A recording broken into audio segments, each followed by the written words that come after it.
Trump ameaça romper a mais poderosa aliança militar da história e, após as ações recentes da Europa, talvez você compreenda o porquê.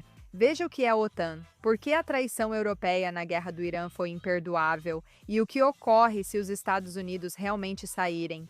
Bem-vinda ao IRK na JS TV, vamos ao assunto. Então, estamos em 1945 e a Segunda Guerra Mundial acabou de terminar, deixando a Europa em ruínas, dezenas de milhões de mortos e um continente que, de alguma forma, conseguiu produzir duas guerras mundiais catastróficas em apenas 30 anos.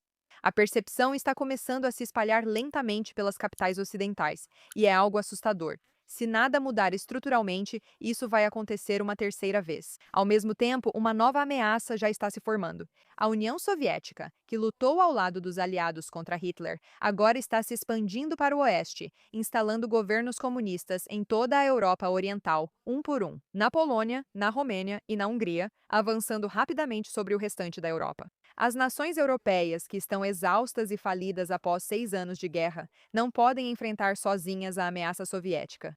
Então, em 1949, 12 países, incluindo os Estados Unidos, o Reino Unido, a França, o Canadá e várias nações da Europa Ocidental, se reúnem em Washington e formam uma aliança. Uma promessa simples. Se qualquer um de nós for atacado, é um ataque contra todos nós e nós nos defendemos juntos. A lógica é bem simples. A União Soviética não invadirá a Alemanha Ocidental se isso significar guerra contra Estados Unidos, França, Reino Unido, Canadá e todos os outros membros ao mesmo tempo. Essa invasão nunca ocorre de fato. Não há guerra se o inimigo sabe que não pode vencê-la. E é exatamente isso que é a OTAN, a Organização do Tratado do Atlântico Norte. E por 77 anos, essa teoria funcionou. Nenhum membro foi invadido, e em um continente que se destruiu duas vezes em uma geração, isso é realmente uma conquista milagrosa. Então, o que é a OTAN, na verdade? A OTAN é o mais forte acordo de proteção mútua do mundo. Ao entrar, você tem a garantia de defesa de todos em caso de ataque, e, em troca, também ajuda na defesa coletiva. Basicamente, um exército enorme, enorme, enorme, enorme. A promessa específica está no artigo 5. Atacar um é atacar todos. Ela foi invocada exatamente uma vez em 77 anos e, curiosamente, não foi para defender um país europeu. Ela foi acionada para defender os Estados Unidos após 11 de setembro de 2001, quando países da OTAN, como França, Grã-Bretanha, Polônia e Canadá, enviaram soldados para lutar e morrer com os americanos no Afeganistão. Quando a América precisou, eles vieram. Esse era todo o objetivo do acordo: dissuasão. E é esse o contexto que torna o que está acontecendo agora tão notável. Atualmente, a OTAN conta com 32 membros plenos, principalmente na Europa e América do Norte. Há também países parceiros que cooperam, treinam e compartilham inteligência com a aliança, mas não têm garantia total de proteção. Israel é um importante aliado fora da OTAN. Voltaremos a esse ponto. Membros plenos têm garantia de proteção, enquanto parceiros recebem benefícios de acesso. É fundamental que toda decisão na OTAN exija acordo unânime, ou seja, cada membro tem poder de veto, o que é ao mesmo tempo a maior força da aliança e, como veremos, uma fraqueza significativa. Veja o que muitas coberturas ignoram ao abordar o tema. Os Estados Unidos não fazem parte só da OTAN, que deveria ser uma aliança militar para proteger a Europa. Os Estados Unidos são a espinha dorsal da OTAN. Atualmente, há cerca de 80 a 90 mil soldados americanos permanentemente estacionados em toda a Europa, sendo 36 mil só na Alemanha. Os Estados Unidos mantêm presença militar lá desde 1952 e hoje há milhares a mais na Itália, Grã-Bretanha, Espanha, Polônia, Romênia e Estados Bálticos, distribuídos em mais de 40 bases americanas no continente. Além das próprias tropas, os Estados Unidos fornecem toda a arquitetura de comando da aliança. A inteligência compartilhada, as redes de satélites, o guarda-chuva nuclear e até o comandante supremo aliado na Europa, a pessoa que de fato comanda as operações militares da OTAN, sempre foi um general americano. Os Estados Unidos gastam cerca de 3,5% de sua renda nacional em defesa e financiam aproximadamente 60% de todos os gastos de defesa da OTAN juntos, enquanto os outros 31 membros cobrem os 40% restantes. Os Estados Unidos contribuem de 8 a 9 vezes mais para a segurança europeia do que o restante da aliança na linha de frente. Sem os Estados Unidos, a OTAN perde o sistema operacional sobre o qual tudo o resto funciona. Vamos também esclarecer rapidamente algo que a maioria das pessoas costuma entender errado. Na verdade, existem duas coisas diferentes que as pessoas querem dizer quando falam sobre o orçamento da OTAN. O primeiro é o orçamento organizacional real da OTAN, que financia a sede, comandos conjuntos e infraestrutura compartilhada, somando cerca de 5 bilhões de euros em 2026, dividido de forma relativamente justa entre os membros. A segunda é o gasto total em defesa dos 32 membros juntos, que é do que o Trump realmente está falando. Quando você soma o orçamento militar de cada país, cada soldado, cada navio, cada caça, o total em 2025 foi de mais de 1,4 trilhões. A parte dos Estados Unidos sozinha foi de 838 bilhões, Europa e Canadá juntos, cerca de 500 bilhões. Isso significa que os Estados Unidos gastam mais em defesa do que todos os outros membros da OTAN juntos, e sua parte equivale a 60% de tudo o que toda a aliança gastou. Mas aqui está a confusão. Os Estados Unidos não transferem esse dinheiro para a OTAN por cheque. É simplesmente que as Forças Armadas dos Estados Unidos são tão dominantes e grande parte delas está destacada para proteger a Europa, que isso ofusca a contribuição de todos os outros membros juntos. Mas é por causa disso que a Europa permitiu que suas forças armadas diminuíssem de forma tão exponencial. Quando a União Soviética colapsou em 1991 e a Guerra Fria acabou, os países europeus tomaram uma decisão coletiva silenciosa, pois a ameaça havia sumido. A paz havia chegado e eles podiam redirecionar os orçamentos de defesa para programas sociais, sistemas de saúde generosos, estados de bem-estar social, educação subsidiada, porque por que gastar dinheiro com seus tanques e soldados se os Estados Unidos estavam lá basicamente para te proteger de graça? Por 30 anos, os orçamentos de defesa europeus caíram continuamente. E em 2014, apenas 3 dos 30 membros da OTAN estavam cumprindo a diretriz básica de gastar 2% de sua renda nacional em defesa. 3 de 30. Reflita sobre o impacto disso nas capacidades da OTAN. O orçamento de defesa da Espanha em 2022 era o mesmo, em termos reais, que em 2008. Uma década inteira sem crescimento, enquanto a Rússia estava se rearmando, aumentando seus gastos com defesa em 300%, e a China também aumentou em 600%. Enquanto isso, os Estados Unidos seguiram pagando, mantendo tropas e garantindo a segurança europeia. Aqui está a história mais profunda desses números, pois não se trata só de orçamentos, mas de uma mudança fundamental na visão das sociedades europeias sobre si mesmas. Após a Guerra Fria, líderes adotaram a ideia de que identidade nacional não importa, fronteiras são ultrapassadas e força militar é coisa do passado. O projeto da União Europeia baseou-se na ideia de que cooperação e diálogo substituíram o conflito e que exércitos eram desnecessários com instituições internacionais. Ai, ai. Parece idealista, mas isso deixou esses países genuinamente frágeis em termos estruturais. E o que é notável, o que pouquíssimas pessoas diriam em voz alta, é que isso na verdade fazia parte de um plano, só que infelizmente não era o plano da Europa. A doutrina soviética e depois a dos movimentos islamistas radicais nunca teve como foco principal derrotar o Ocidente militarmente. O objetivo era desmoralizá-lo, desmotivar as populações ocidentais a se defenderem, espalhar propaganda que enfraquecia o orgulho nacional, tornava o patriotismo perigoso e convencia que suas civilizações não valiam a pena ser protegidas.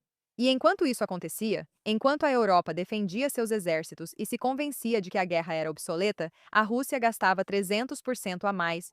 A China gastava 600% a mais e o Irã construía exércitos por procuração em todo o Oriente Médio. Quem queria o Ocidente fraco ganhava força, enquanto o Ocidente achava que não precisava ser forte. Agora vemos as consequências desse experimento em tempo real. A correção só teve início após a invasão da Ucrânia pela Rússia em 2022, o alerta que 3 décadas de pressão americana não conseguiram gerar.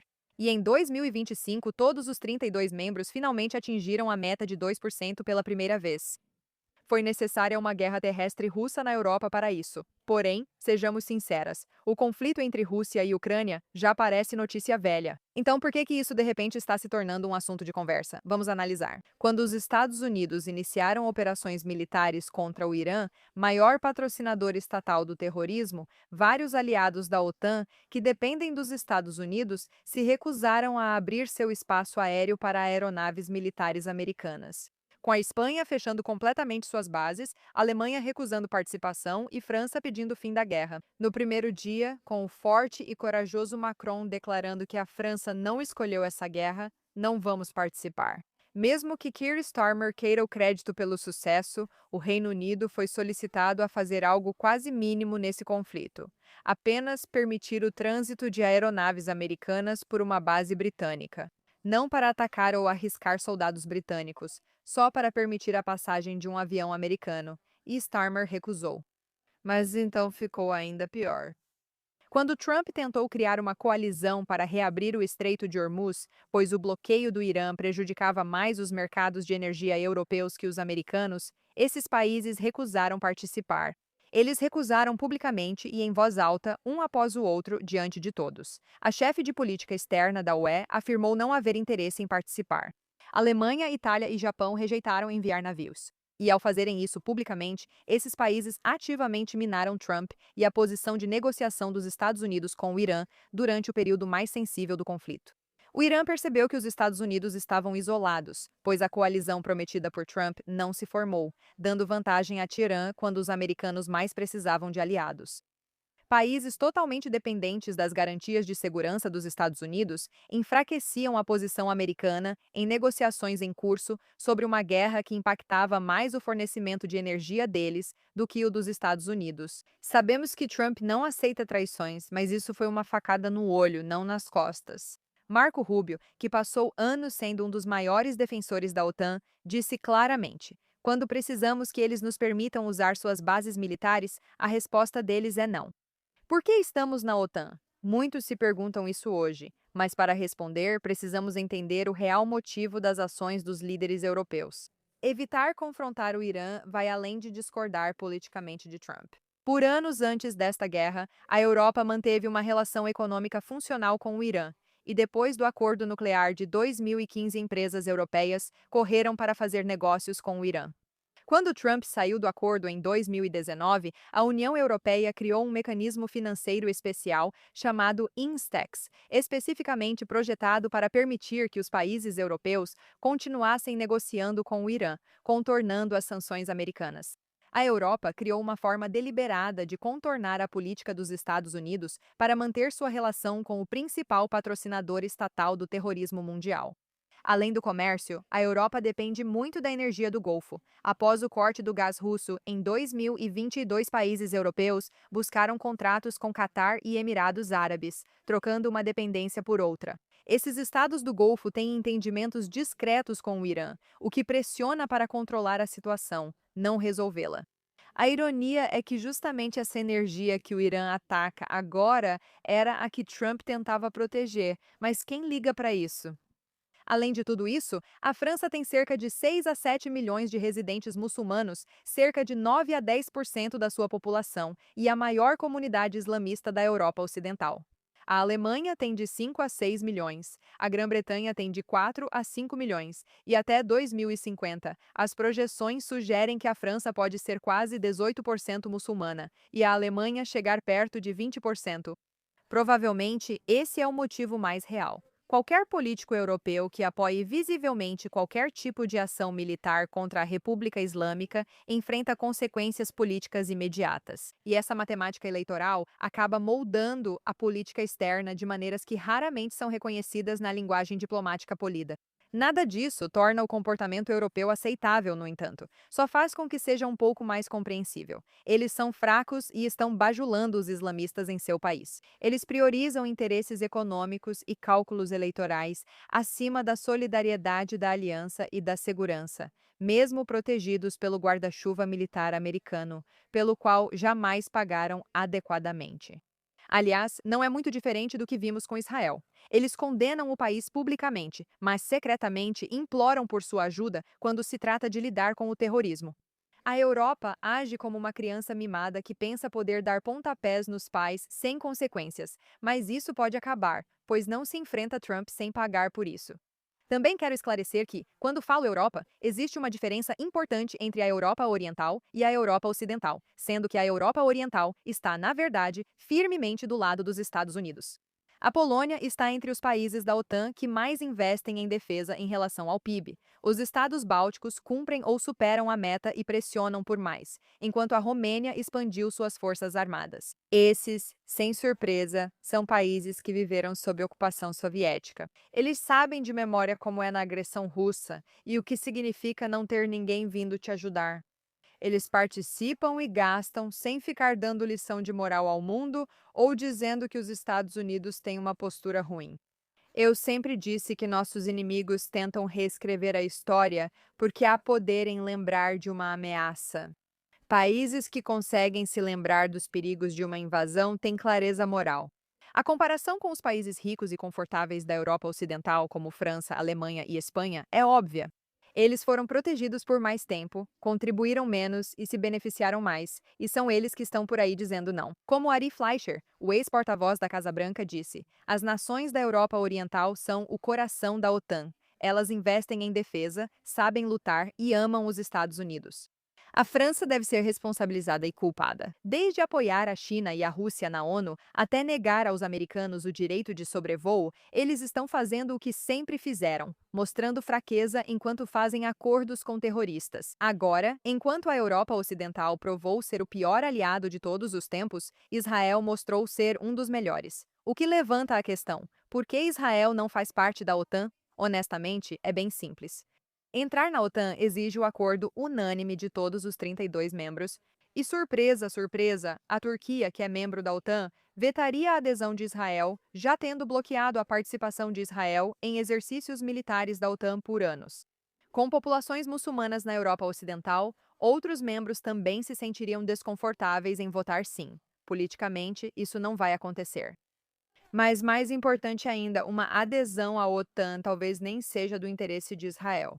Ser um membro pleno significa consultar a aliança antes de grandes operações militares. Você consegue imaginar Israel precisando da aprovação de 32 países, inclusive Turquia, e outros que já chamaram operações israelenses de crimes de guerra antes de atacar uma instalação nuclear iraniana? A autonomia das forças de defesa de Israel para agir rapidamente sem depender de comitês é um de seus maiores ativos estratégicos, e entrar na OTAN colocaria isso em risco. Sejamos honestas. O status atual de Israel como um importante aliado extra-OTAN oferece os benefícios da cooperação sem as restrições e é realmente o arranjo certo.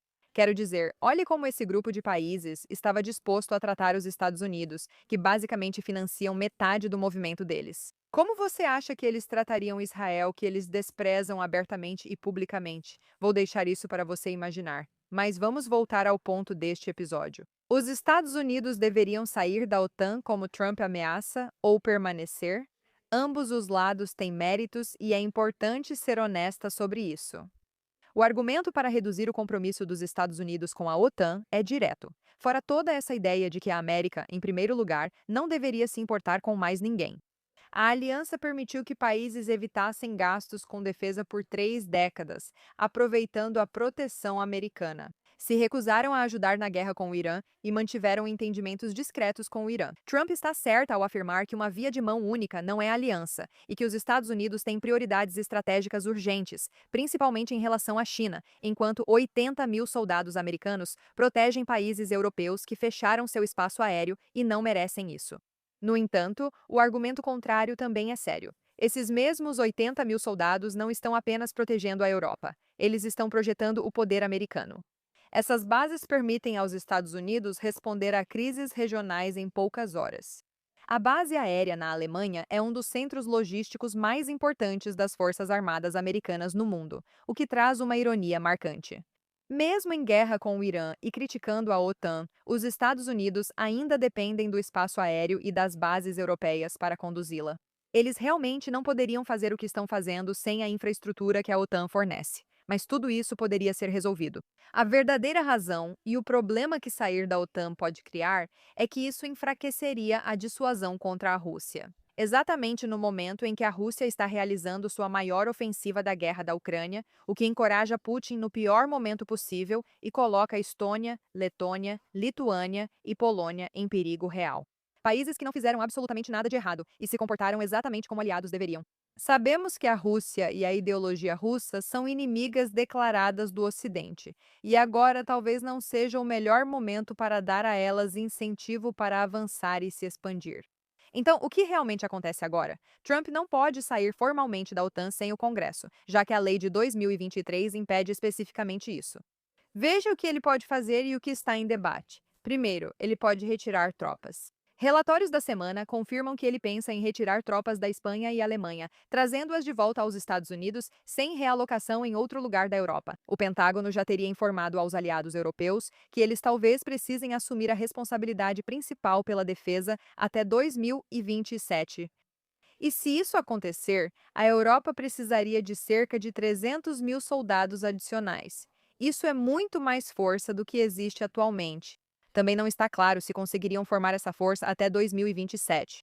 Ele, Trump, pode também sair da estrutura de comando da OTAN. A França, na verdade, fez isso em 1966, saindo do comando militar, enquanto permanecia como membro político, o que esvaziaria a capacidade operacional da aliança, mas não a encerraria formalmente. Ele também pode evitar se comprometer claramente com o artigo 5 que Trump já questionou. E se os adversários deixarem de acreditar que a garantia é real, a dissuasão, que é o principal da OTAN, meio que desmorona sem que realmente nada no tratado mude. Ele pode ainda exigir dos países anfitriões de tropas americanas contribuições financeiras, como uma taxa de proteção, alterando fundamentalmente o acordo. Ele pode fazer várias coisas para reformular e melhorar a OTAN. Agora, enquanto todo mundo está focado em se os Estados Unidos deveriam ou não, aqui está a ironia que a maioria das pessoas provavelmente vai acabar lembrando. A pressão de Trump pode, na verdade, ser o que salva a Europa, mesmo que agora pareça que isso possa complicar as coisas.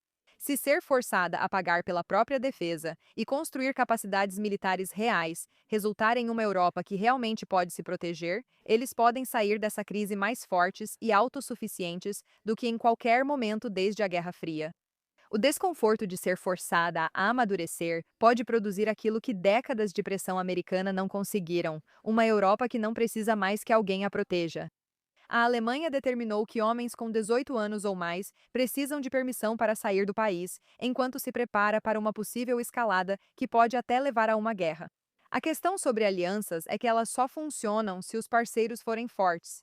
E a Europa está percebendo que é fraca e está despertando para isso bem rápido. Todo mundo está falando da OTAN no contexto da guerra com o Irã, mas isso é ainda mais relevante para o conflito entre Rússia e Ucrânia. Enquanto tudo isso acontece, com discussões, ameaças e deliberações, a Rússia realizou nesta semana seu maior ataque de drones contra a Ucrânia, lançando quase 1.000 em uma noite. Vendo a Aliança Ocidental discutir publicamente enquanto a Rússia conduz uma ofensiva ao mesmo tempo. Os países que estão realmente assustados agora não são a França ou a Alemanha. Estônia, Letônia, Lituânia e Polônia, fronteiriças com a Rússia, aderiram à OTAN pois conhecem a agressão russa e sabem o que é enfrentá-la sem as garantias dos Estados Unidos. Para eles, o compromisso do artigo 5 é existencial, e qualquer erosão da credibilidade americana muda completamente seus cálculos de segurança. Acima de tudo, a OTAN serve como fator de dissuasão, mas com seu principal contribuinte cogitando sair ou duvidando de sua eficácia, essa capacidade diminui muito. Reestruturação da OTAN à vista, mais responsabilidade europeia, maiores gastos e relação mais transacional com os Estados Unidos provavelmente são o melhor caminho a longo prazo. A Europa deve custear sua defesa, restando saber se isso ocorrerá de forma organizada ou em meio a uma crise que abra espaço para a Rússia. A Rússia é inimiga dos Estados Unidos e de sua ideologia, algo que Trump observa com cautela. Mas se os americanos estão tão cautelosos em relação ao uso de seus impostos em conflitos estrangeiros que eles não compreendem, esse é um tema sobre o qual talvez queiram refletir. A OTAN é um desperdício de dinheiro e recursos dos Estados Unidos ou é necessária para atender às necessidades geopolíticas dos Estados Unidos? Essa pergunta se assemelha à questão da Aliança Estados Unidos, Israel contra o terrorismo, mas a diferença entre elas é grande. Israel tem demonstrado repetidamente sua lealdade, sem trair os Estados Unidos. Mas a verdadeira questão aqui é mais profunda. Depender de outro país é uma forma inteligente de avançar em tempos de política volátil ou o nacionalismo está começando a ressurgir? Para Israel, a lição é a mesma de sempre: construa sua própria força, desenvolva suas próprias capacidades, forme parcerias baseadas em interesses comuns e não apenas em sentimentos compartilhados, e nunca faça sua sobrevivência depender de uma aliança cuja durabilidade dependa do consenso de 32 nações. Netanyahu e grande parte do público israelense vem dizendo isso há anos, mas as últimas semanas realmente têm provado, em tempo real, que ele e eles estavam certos. A Europa está enfrentando uma crise e já passou da hora de eles realmente aprenderem a lidar com isso. Eles chegaram ao ponto de estarem dispostos a apunhalar seus verdadeiros amigos pelas costas em um momento de necessidade, e as consequências disso podem ser que a OTAN se desfaça. Eu não sou alguém que acredita muito nessas organizações, mas reconheço a importância da força e da dissuasão. E agora, esse vai ser o principal foco e a principal questão: o que vai acontecer com a OTAN? Vamos ver com o tempo. Eu sou IRK e até a próxima!